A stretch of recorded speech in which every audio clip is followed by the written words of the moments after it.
El impacto de la pandemia ha ido más allá del marco de la salud humana. El distanciamiento social impuso también cambios en el escenario laboral de millones de trabajadores en todo el mundo. ¿Cuánto ha impactado en los modelos y en la organización del trabajo? ¿Qué ha pasado en Cuba? ¿Puede conjugarse trabajo con deber social y creación? Vamos tras esos contenidos en esta emisión de Enlace Cuba. Acompáñenos.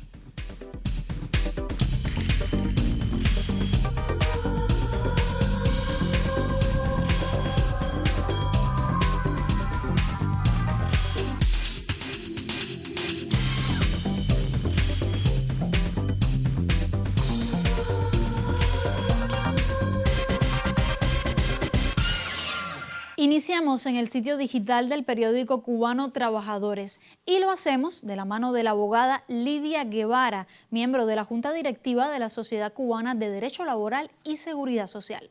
La transformación digital y su impacto en el empleo, así titula su artículo.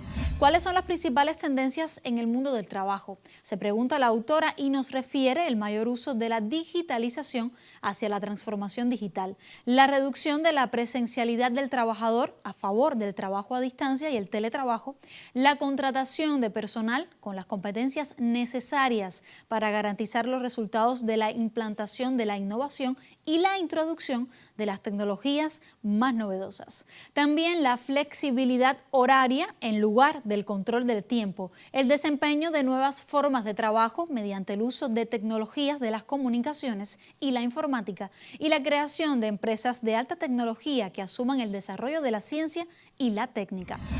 Ahora, ¿cómo se manifiestan estos cambios en Cuba? Contactamos con la especialista precisamente. Bienvenida. Adelante, Lidia. Por supuesto que sí.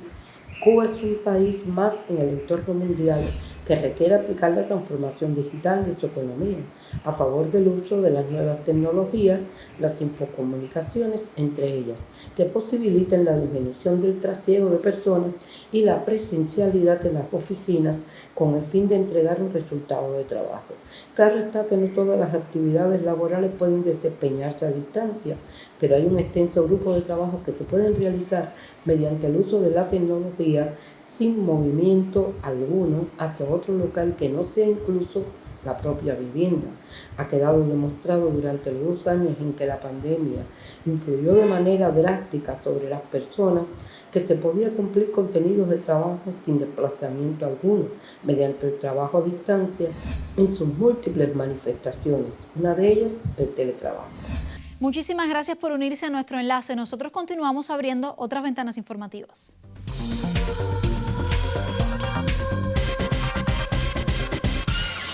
Más de 60.000 viviendas participan en Cuba en los meses de mayo y junio en la encuesta nacional de ocupación.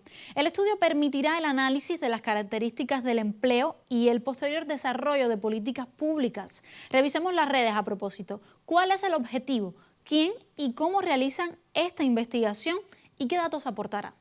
La Oficina Nacional de Estadísticas e Información lidera la encuesta nacional de ocupación que se realiza en los meses de mayo y junio en Cuba.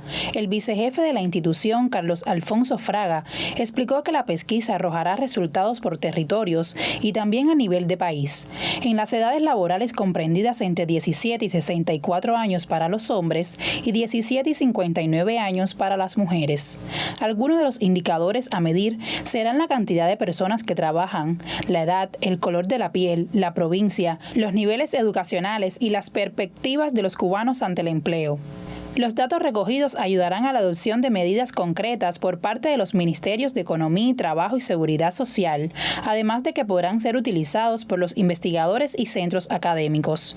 Un informe precedente del año 2020 reveló en la isla un bajo desempleo, envejecimiento de la fuerza de trabajo, disminución de la población económicamente activa, incremento de jubilados y pensionados y una presencia alta de personas que no desean trabajar. Esta pesquisa se realiza de forma anual desde la década de los años 80 del pasado siglo. Ahora se retoma tras 2 años de pausa debido a la pandemia de la COVID-19. Digna Díaz para Enlace Cuba. Y heme aquí latiendo en esta fecha, no me sé el camino, solo tiran de mí los anhelos de posibles maravillas. Salgo a caminar, pues no aprendí a dormir, mientras en el zurrón, mientras en el zurrón queden semillas. Dime tú, cuéntame. Vamos ahora a los datos. ¿Qué nos aportan las estadísticas para acercarnos al escenario laboral en Cuba? Revisemos varias publicaciones que abordan el tema. Según un informe presentado en el balance del Ministerio de Trabajo y Seguridad Social en marzo pasado, en 2021 en Cuba se registró un incremento de los ocupados en la economía que alcanzó el 1,4%. En números concretos que se traducen en que el país dispone de 4.708.000 trabajadores, poco más de 3.105.000 laboran en el sector estatal y alrededor de 1.600.000 en el no estatal. Actualmente Cuba cuenta con más de 500.000 de trabajadores por cuenta propia y de ellos más de 472.000 son titulares que generan empleo para más de 99.000 trabajadores contratados. En 2021 los nuevos empleos sobrepasaron los 140.000 distribuidos en el sector estatal, proyectos de desarrollo local y trabajo por cuenta propia. Solo en las micro, pequeñas y medianas empresas y cooperativas no agropecuarias se crearon 20.300 puestos y se contabilizan 12.105 nuevos usufructuarios de tierra. Hacia fines de 2021, la Oficina Nacional de Estadísticas e Información del Ministerio de Trabajo y Seguridad Social habían revelado que de una población en edad laboral de 7.096.000 personas, estuvieron activas 4.710.000, para una tasa de actividad económica en ese año del 66,4%. De acuerdo con la fuente, se han tenido en cuenta las recomendaciones metodológicas de la Organización Internacional del Trabajo, OIT por sus siglas, a fin de facilitar las comparaciones a ese nivel.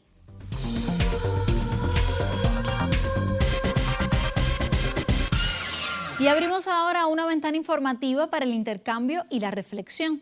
Extendemos esta conexión a Luis Emilio Aybar, sociólogo de formación, investigador del Instituto de Investigación Cultural Juan Marinelo. Bienvenido a Enlace Cuba. Luis, compartíamos estadísticas sobre la población laboralmente activa en Cuba. ¿Qué dicen a un investigador? Una lectura de estos datos. Bueno, muchas gracias por esta oportunidad de compartir algunas de las ideas, reflexiones, resultados de investigación con la teleaudiencia, que siempre tiene mucho interés en estas cuestiones.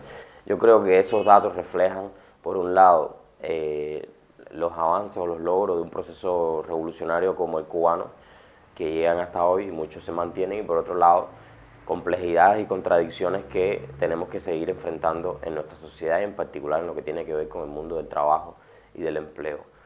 Por un lado, es lógico, es visible el nivel de fuerza calificada que existe en Cuba como fruto de esa política económica y social de nuestro país.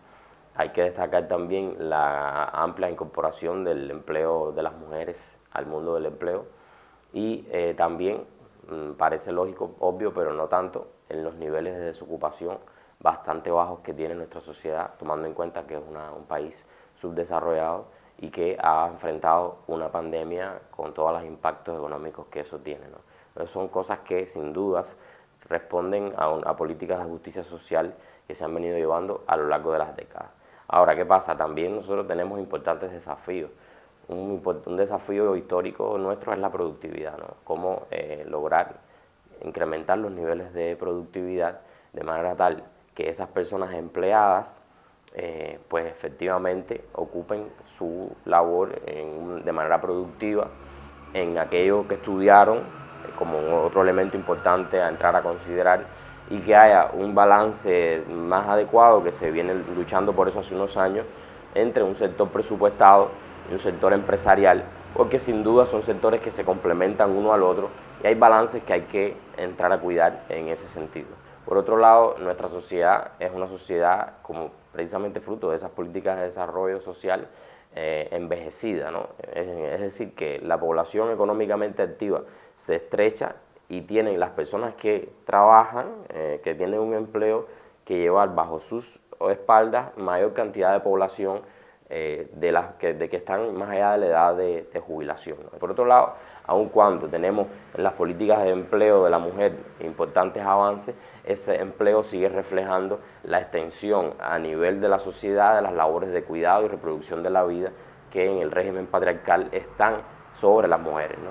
Entonces todavía tenemos que seguir ganando en que las mujeres pasen a empleos no tradicionales desde el punto de vista de la estructura patriarcal, y que también hay muchas mujeres que siguen siendo amas de casa y eso de alguna forma las pone en una situación de vulnerabilidad económica.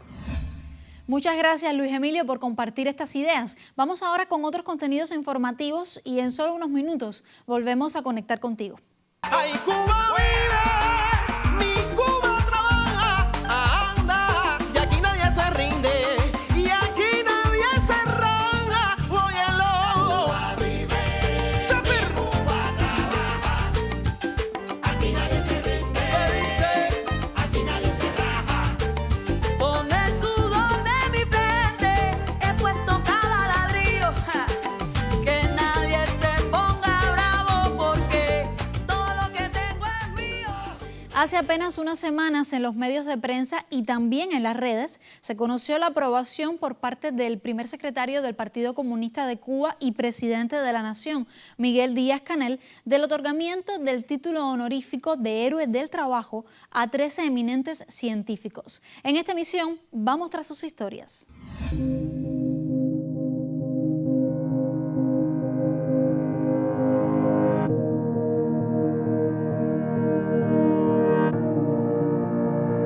Recibir el título de Héroe del Trabajo de la República de Cuba no pasó por la mente de ninguno de estos hombres y mujeres cuando hace ya algunos años decidieron andar por el difícil camino de la ciencia.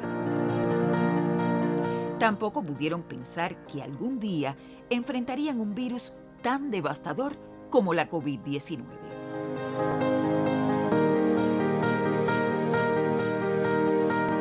Con orgullo y satisfacción recibimos la noticia.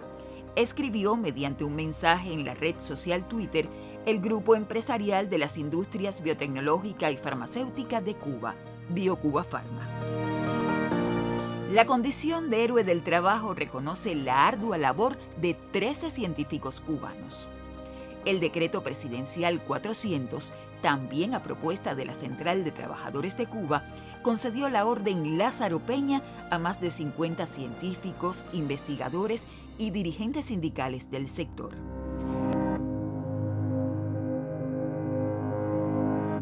Entre los galardonados se encuentra el doctor Agustín Laje, asesor de BioCuba Pharma. Un hombre que se siente honrado de haber abierto el desfile del 1 de mayo este año en la Plaza de la Revolución, pero que sobre todas las cosas ve en las ciencias cubanas una oportunidad de desarrollo y despegue para la economía nacional. Hay un conjunto de políticas de las cuales la empresa de alta tecnología es una de ellas, pero que tienen la compleja, pero a su vez hermosa tarea de implementar la visión de Fidel, que dijo en el año 93 que la ciencia y las producciones de la ciencia tienen que ocupar el primer lugar en la economía nacional. Las industrias biotecnológica y farmacéutica fueron creadas por el comandante en jefe Fidel Castro hace ya más de 35 años. Hoy están organizadas en un sistema empresarial que investiga, desarrolla y comercializa medicamentos y otros productos para el Sistema Nacional de Salud y el mercado internacional. BioCuba Pharma constituye un sector estratégico para el país. desarrollado sobre una sólida base científica con un alto prestigio a nivel mundial y elevados estándares de calidad. Pero el capital humano es su más preciado recurso. Que lo que hacemos repercute en la salud del pueblo. O sea, tenemos un gran compromiso con lo que estamos haciendo. Sabemos que la meta es que un paciente que tiene COVID, en este caso, reciba el medicamento, o un paciente que tenga un tumor maligno sea tratado con un monoclonal o con una vacuna terapéutica de cáncer. Una vez que uno entiende cuál es la salida de su trabajo, uno se entrega totalmente. En el 2020, la doctora Crombet, una de las más eminentes científicas de Cuba y de la región, resultó uno de los 8 académicos del país seleccionados para formar parte del panel internacional de expertos en el enfrentamiento a la COVID-19.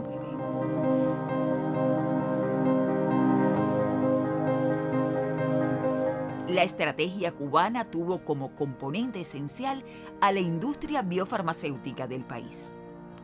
Nosotros pensamos en una vacuna preventiva desde que surgió la epidemia en China, pero ya en el mes de marzo se reporta el primer caso en nuestro país, en marzo del 2020.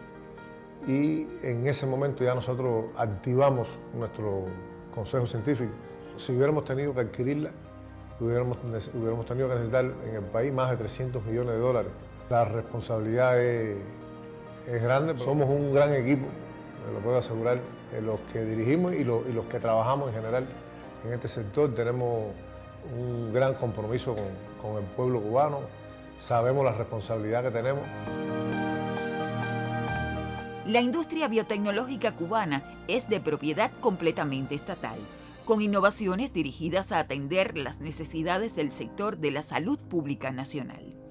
En ella colaboran varias instituciones investigativas que no compiten entre sí, todo lo contrario, comparten recursos y conocimientos. La salud pública, gratuita para el pueblo cubano, tiene en estos hombres y mujeres de la ciencia a verdaderos ejemplos de humildad y sacrificio. Ustedes, junto a nuestro personal de nuestra salud, salvaron el país. Y eso Cuba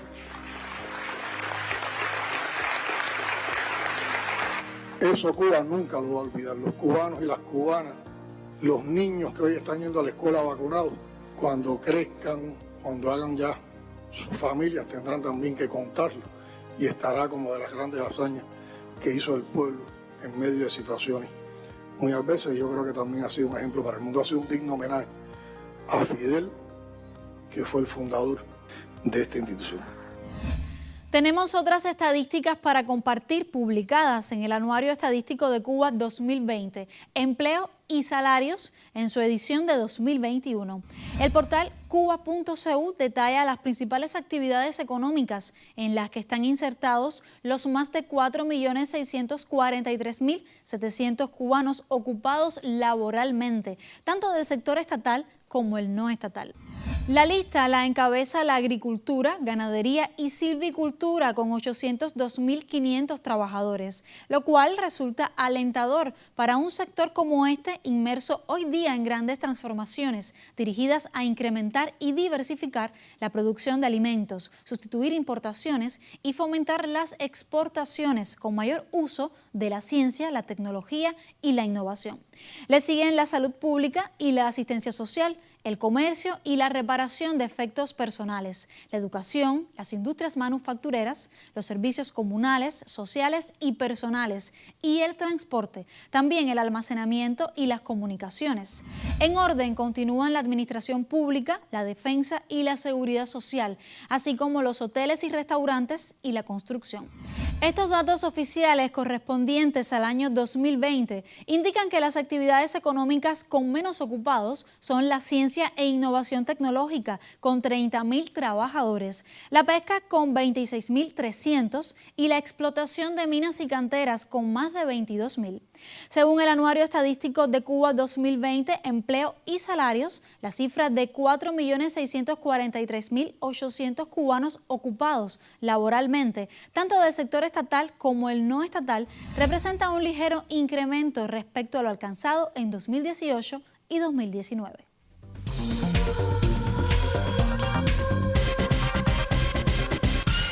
Volvemos con el joven sociólogo Luis Emilio Aybar, investigador del Instituto de Investigación Cultural Juan Marinelo. Luis, coméntanos, ¿Cómo está observando y analizando la academia, los centros de investigación, estos datos? Bueno, en Cuba realmente nosotros, si somos un país socialista, un país de orientación marxista, el trabajo y el estudio del trabajo debería ser una cuestión central y esencial en la labor investigativa. No siempre ha sido así. De hecho, una de las cosas que se dice es que deberíamos tener más centros de investigación que aborden estas temáticas, pero en los últimos tiempos ha habido un crecimiento de los estudios sobre el trabajo y con publicaciones importantes que le dan seguimiento a la evolución de nuestra sociedad en este sentido. Lo que quizás necesitamos, a mi juicio, tener abordajes más integrales que no solo miren la cuestión de los datos objetivos, sino que hagan análisis más generales de las implicaciones de todo eso para la economía política del socialismo. ¿Se corresponden con el modelo de sociedad cubana, con las transformaciones que vienen experimentando Cuba en el escenario económico actual? Bueno, yo creo que hay un desafío importante, que es el hecho de que al diversificarse los actores económicos en nuestra sociedad, cómo logramos que en sentido general el balance global en medio de esas transformaciones siga siendo favorable a la clase trabajadora y que las políticas de derechos laborales y las políticas de derechos sociales se sostengan aún en medio de esa diversidad de actores.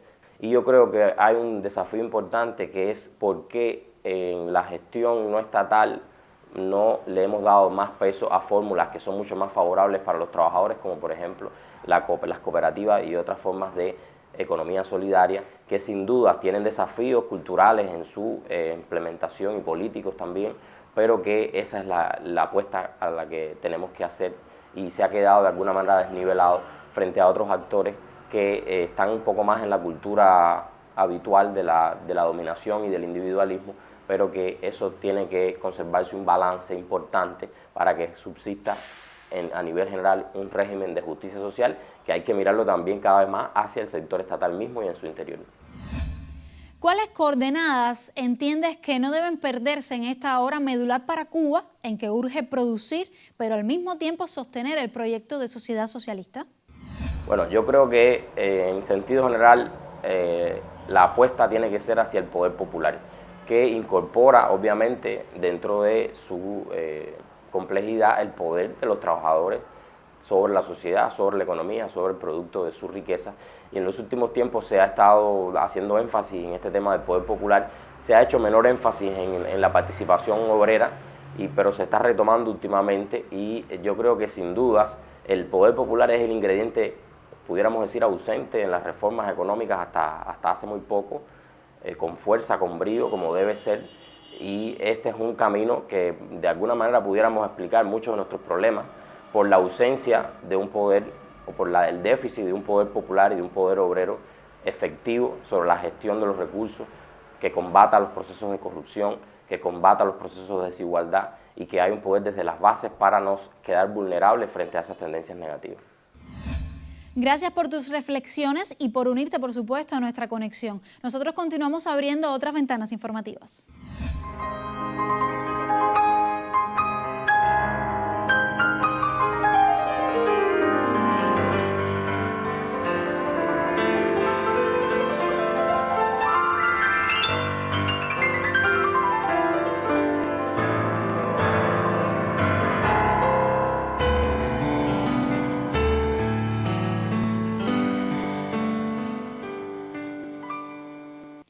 Cerramos con un poco de historia a propósito de la celebración que une cada 1 de mayo a los trabajadores del mundo. ¿Cómo se ha vivido en Cuba? Desde el perfil en YouTube de Cubavisión Internacional le contamos. El 1 de mayo en la tradición de Cuba no debe verse como un hecho aislado a la lucha de los trabajadores por sus derechos, desde que en el siglo XIX comenzara la conmemoración. La tradición de conmemorar el 1 de mayo va a comenzar el 1 de mayo de 1890, valga la redundancia, y en Cuba comenzó en esa fecha. Pero es importante decir que en el periódico El Productor, pero además las organizaciones obreras en Cuba en esa época también estaban muy al tanto de lo sucedido en Chicago. 3.000 obreros van a concentrarse en lo que es el Parque de Marte, que es el Parque de la Fraternidad, para terminar en la esquina de Virtudes del Consulado con un acto donde toman la palabra líderes obreros, entre ellos Enrique de Roy, y denuncian la situación en la que están los obreros cubanos. La creación del primer Partido Comunista de Cuba y la figura de Lázaro Peña fueron representativos en la etapa de la República para la celebración del 1 de mayo, donde los obreros también entregaban sus demandas relativas a las políticas que existían en estos momentos por los gobiernos corruptos. Luego de la sustitución de Lázaro Peña en el cargo de la dirección de la CTC, el gobierno de la República buscó que estas conmemoraciones fueran más pequeñas y se acallaran las demandas de los trabajadores. Durante las conmemoraciones del 1 de mayo, antes del triunfo de la Revolución, no existieron muchos cambios. Sin embargo, el 1 de mayo de 1959 tiene una significación importante, pues es la primera vez que marchan los obreros junto con las Fuerzas Armadas y los campesinos. En este 1 de mayo lo más importante son los discursos y el llamamiento a la unidad, que creo que es el discurso o la base en la que se han asentado los discursos posteriores de las conmemoraciones por el 1 de mayo en Cuba. O sea, ese llamado a la unidad y esa refrendación de la unidad en la construcción del proyecto revolucionario. A partir de entonces, el 1 de mayo se celebra en Cuba como una marcha de pueblo, donde no solo participan estos sectores, sino también estudiantes, niños, adolescentes, que se dirigen a la plaza para saludar este día con la Cuba soberana y unida, con la Cuba que vive y trabaja. Elena Godínez Dalmau para Enlace Cuba.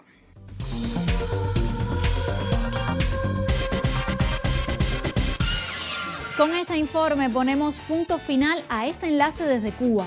Hasta la próxima emisión televisiva, seguimos activos en las redes sociales. Allí puede encontrarnos en los perfiles de Cubavisión Internacional. A esta isla que revive